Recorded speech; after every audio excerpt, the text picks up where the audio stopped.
Good morning, dear students. Today we'll take up a very interesting topic using the internet as a resource. As you all know, the the classrooms are more turning into the virtual base now, and you are no more in the classroom environment, and there is no college going, and we haven't personally met each other, but still your classes are going on. It's all through internet, and even now when you listen, it's all through internet. Okay, so how can you use this internet as a valuable resource? This is a very important, informative, as well as the current topic, I feel. Okay, without further delay, let's get started into the class. Okay, so as you are the college student now, you are leaping into one world to another. That means from your school world you are now shifting over to the college world.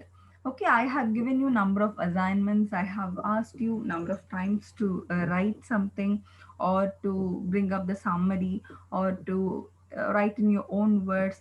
Many of you must have browsed the internet.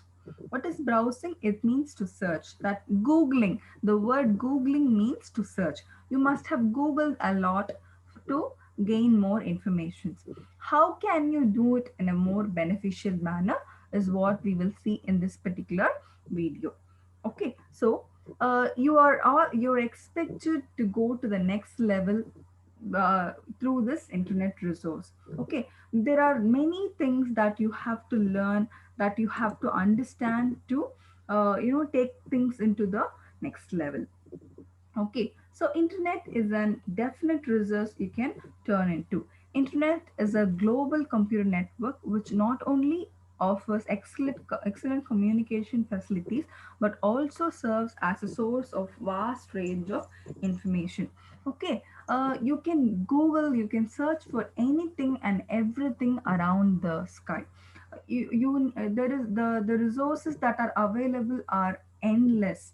You can find number of, for example, if you just search for the word, for example, the word school, there will be lot of things pouring into your internet. The images, the videos, the references, the Google books, so many things will just pour into your screens. You have to refine the search. You have to take what is necessary for you, and you have to reject what is not necessary for you. That's very important. Even in our life, everything you will come across many things in your life as you grow up. It is depending on you to choose which and what you have to be there in your life. Okay, it is solely dependent on you.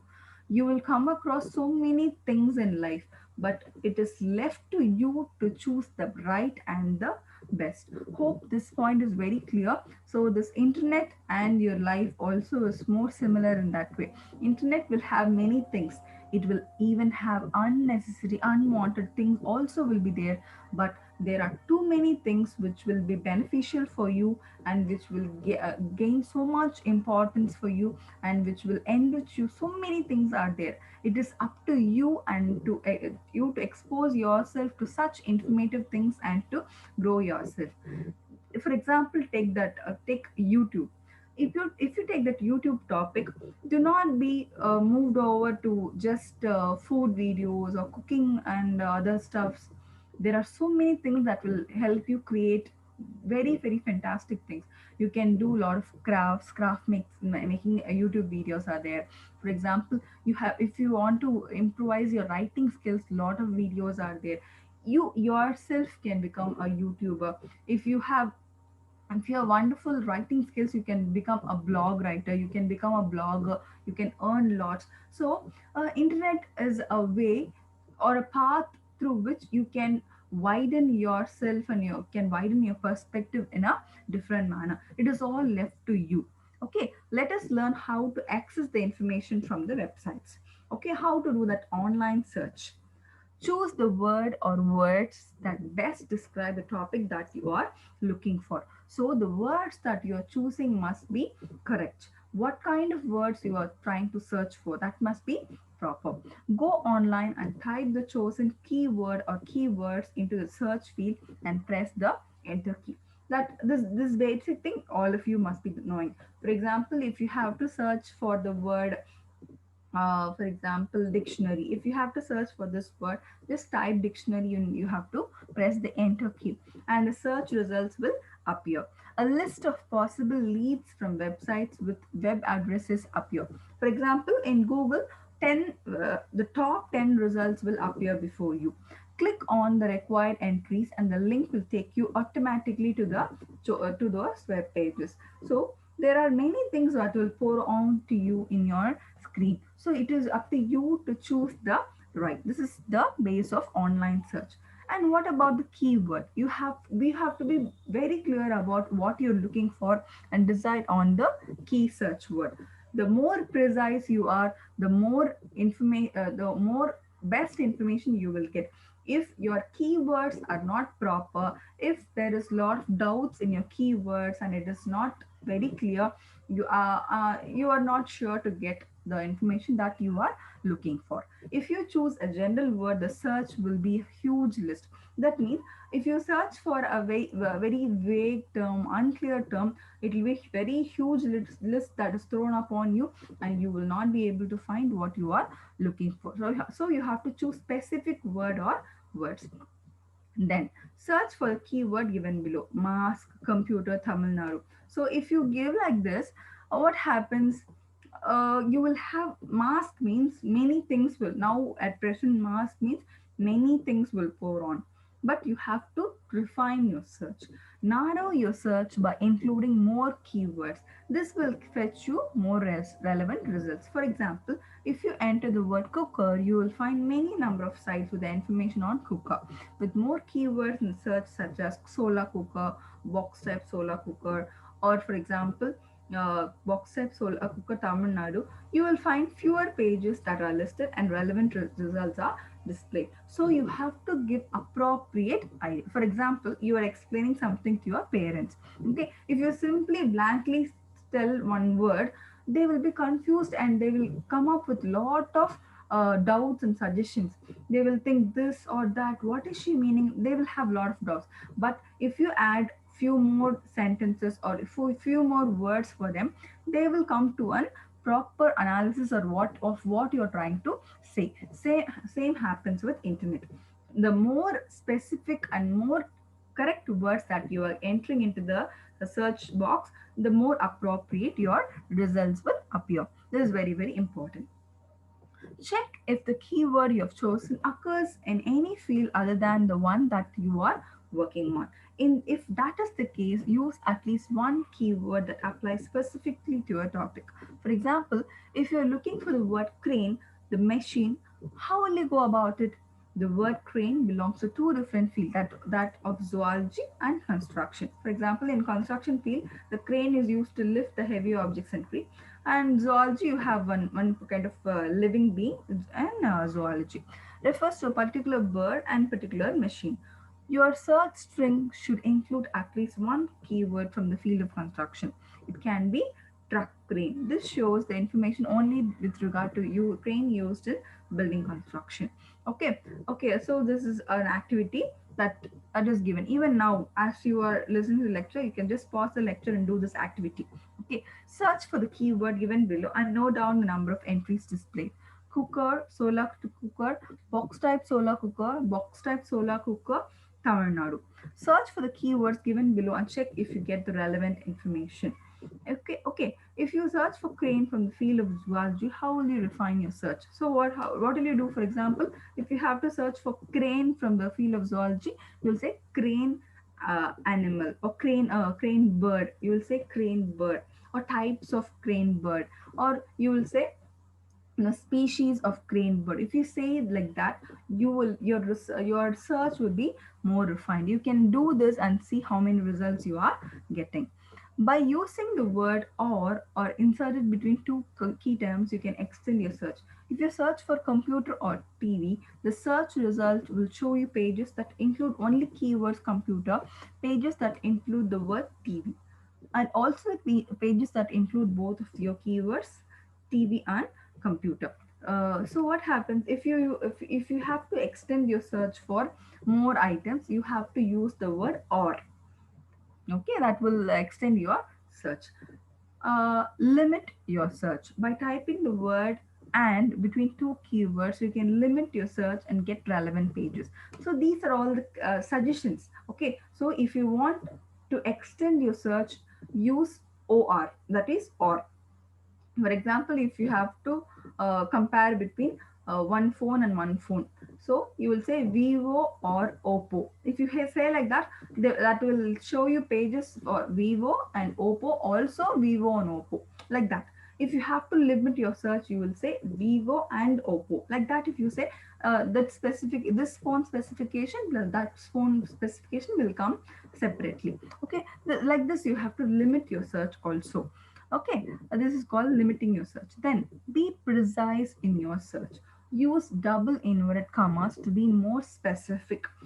If you use in double inverted commas, your type your with the search will only list pages where these words appear together. So types of solar cooker. If you type this within double inverted commas, that means only types of solar cooker. The full thing will be there, and it will be very precise in the search.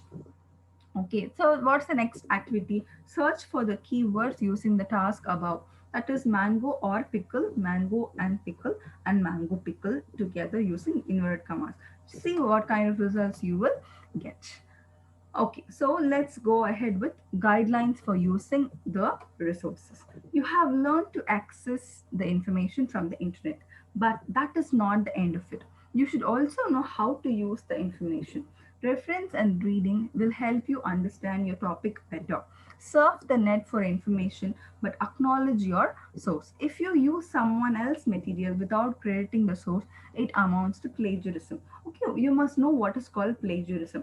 Okay, I give you an assignment and you just go to Google and you search for it, and you just cut, copy, paste and do this assignment for me and write your name. It is called as plagiarism. But if you have taken one paragraph completely from internet and in your reference you have written, for example, www dot some studynotes.com or www.flipnotes.com. If you just write that reference there, that means you are documenting it. You have told that I am not the author of this particular assignment, the whole assignment. This paragraph I have taken from this resource. That is called properly documenting. When you publish papers or when you write your own research articles, you have to, I'm not telling you you must not browse internet at all.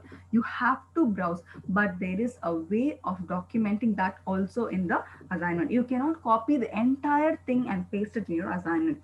You can take it as a guide, you can take it as an example, and that you try to put on your own words. You can copy one or two lines on one or two sentences, but not the full page as such. That is totally called plagiarism. If you're going to copy more than one paragraph, you have to document it, otherwise it's called as plagiarism. Okay, then these are I'm going out to this plagiarism issue, where there are many websites and there are many links to check whether your work is plagiarized. That means whether you have copied your work from somewhere else. Many websites are available. If you are just upload your work, it will just check and tell you it is whether it is plagiarized work or not. Okay, so what about this plagiarism? Here is a checklist of what you should do when you use information. Acknowledge every source of information, either a quote or in reported speech, citing the source of information. So you have to cite from where you are. Citing means you have to acknowledge, you have to put in the reference or bibliography that I have referred this from this particular website or this particular web resource. Okay, when you take information from internet, it should be a reliable source.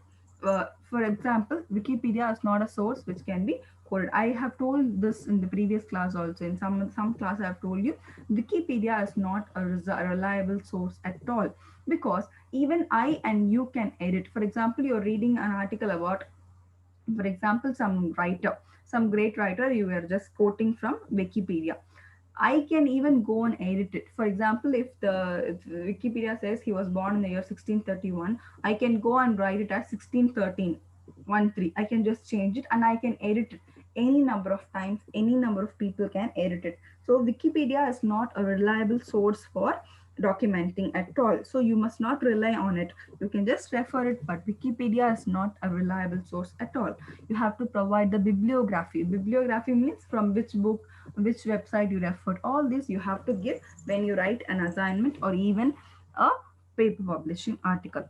Okay, expressing your thoughts and points of view is very important. Originality is the key to a successful presentation. You have to learn this, students. When I give an assignment, I have seen many number of people trying to copy from the internet, just paste, just to get marks. That's not success at all. What is success? You can take internet as a good guide. It can be a good guide, but don't use it as just a copy machine. Don't copy it from there and just paste it. Read it, try to write in your own words. That's very, very important. Reference work is essential.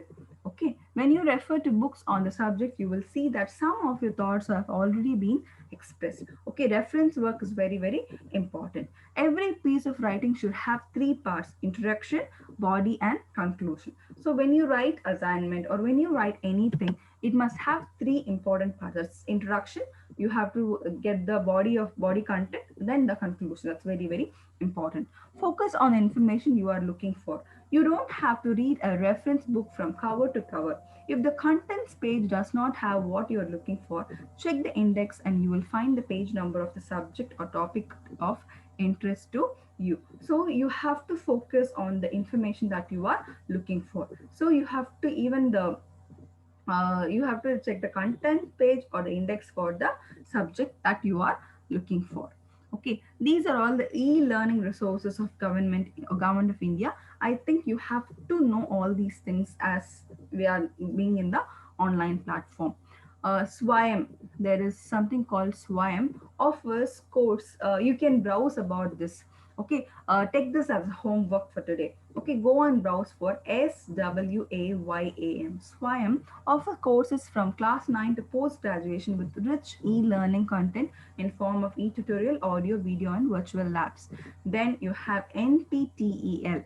The Swayam website is https double dot slash slash swayam.gov.in. So you can go for this and you can refer for more information regarding any topic. Then you have NPTEL. There you have this national program on technology and enhanced learning. They conduct a lot of online video web certificate courses, and many have enrolled and got a lot of certificates. Then you have curriculum classes offer digital content in 87 UG subjects. You can go and refer for this curriculum classes also. Then you have Diksha, digital infrastructure for knowledge sharing, and that provides video for class 1 to class 12. Then you have eSkill India, provides online courses across all sectors ranging from beauty, agriculture to IT, ITES, and BFSI. Then you have National Digital Library of India. Then you have that's ndl.iitkgp. So you have this website. There you have this online access to a lot of books, audio, video, web data report, a lot of things are available. Then you have ePathshala that offers textbooks and supplementary books for NCRT for class 1 to 12.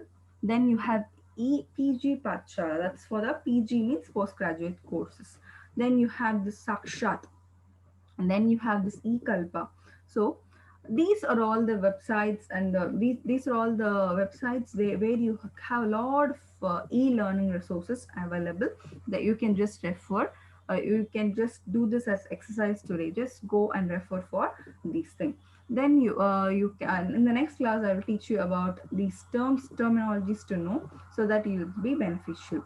Okay, so today just go and do the activities which I mentioned. You know the right procedure for searching, and you know about the way how you have to search, and then you go and search for this Swayam.